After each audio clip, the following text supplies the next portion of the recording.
Hello and welcome to the all-new Toolkit Unlock series. I am really excited to dive into everything with you, starting with, of course, our ideal clients. We started here when we did your strategy toolkit all that while ago, and now we're coming right back there because, as you know, everything in your business comes back to that client experience, because when we have happy clients, they return to our company or they tell other people, and it just grows from there. And so it all comes back to giving that client a great experience. And that's the experience we're focusing on today. So there's a worksheet for you to download lower in this email that you're watching this video in. Go ahead and download that. And then for every single ideal client, write-up, persona, however you want to describe it, however many ideal clients we have in your toolkit, you'll want to print off that many copies of the worksheet. Also, if you have a team of people that you want involved in this exercise, let's go ahead and print off copies for them as well. The first thing we're going to do is go ahead and reread that section about your ideal clients. We're going to start with one client at a time. So read from their photo and their write-up through their values and personality, the things they're looking for, and that buyer's journey or the branded path that they go through. And then we're going to go ahead and look at that branded path first. What I want you to do is look at that branded path and ask yourself, when you're looking at a specific stage, what is my role in this client experience? What am I doing, or what are the tasks that I am completing to make this step happen? In some of those steps, you may not have any interaction at all. It may not have anything to do with your job. Others, it might be all you.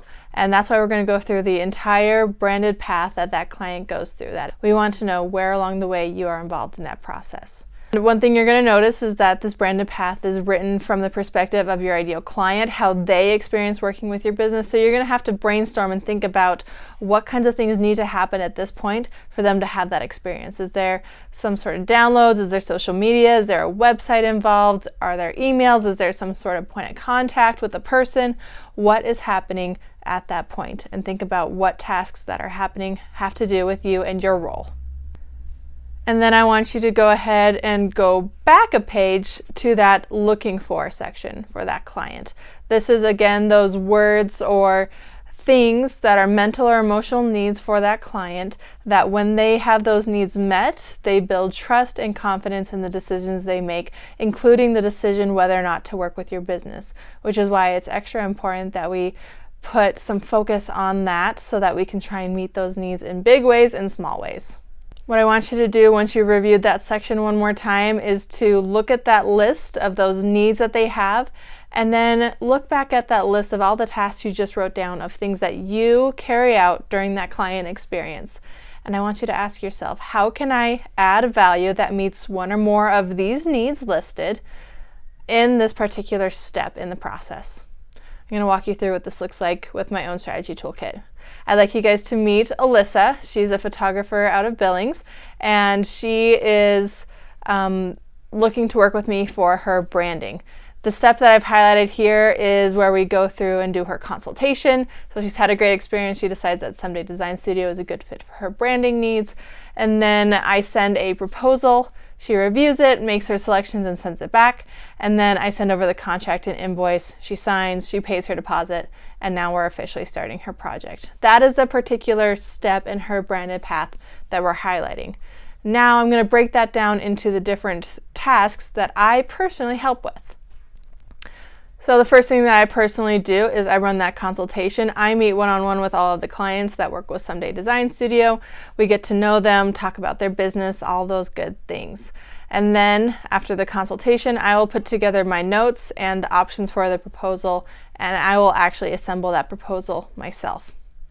And then once she's made the selections in her proposal, I review everything, and I personally make the edits to the contract and the invoice to make sure we're matching up payment plans, all the deliverables are included, and that all our I's are dotted, our T's are crossed, and everything is good to go.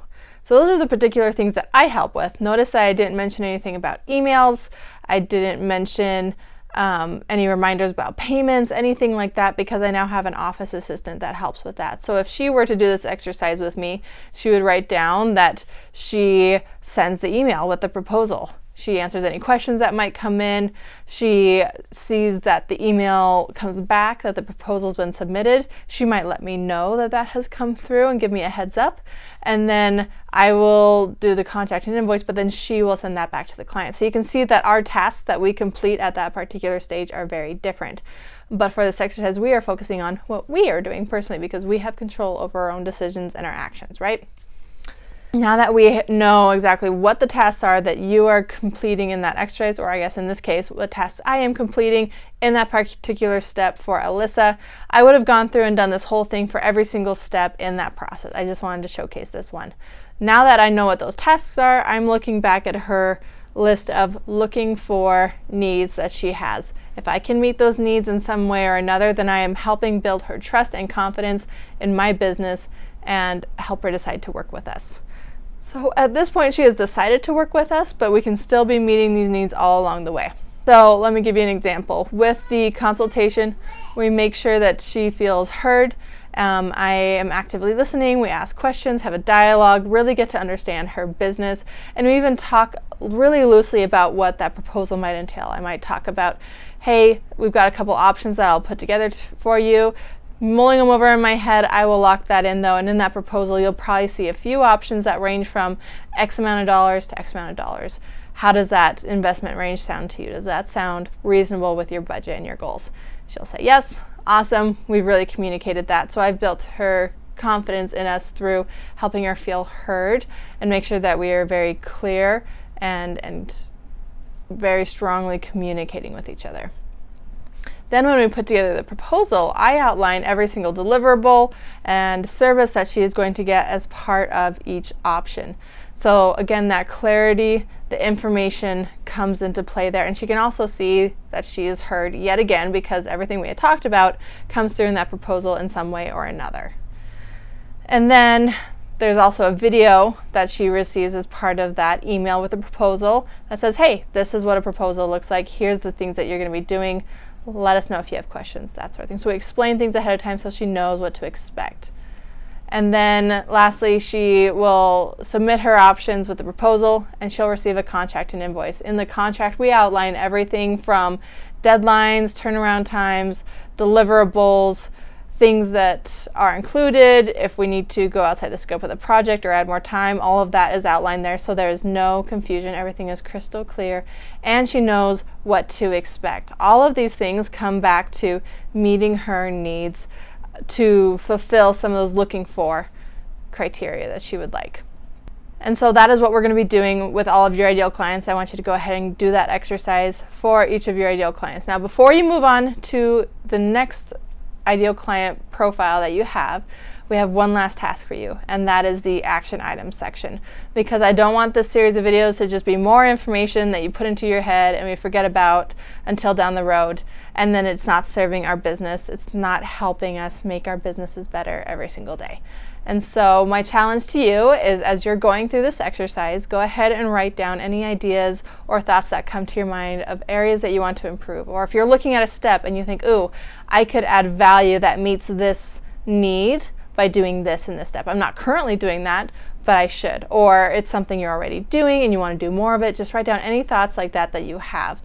And then my challenge for you is, over the next few weeks before the next email from me comes in, work on making those changes within your client experience. A lot of them are going to be small, and that's great because they're easy to implement and easy to sustain. But you'll notice that over time, every time you add a small change, over time it will start to create a big impact. It's kind of that snowball effect where you'll look back and realize how far you've come. If you have any questions, or if there are things that jumped out at you that you're really excited about from this email, let me know what they are. Feel free to reply to this email and share your thoughts, your ideas, the things that jumped out at you. I would love to hear them. Until next time, good luck.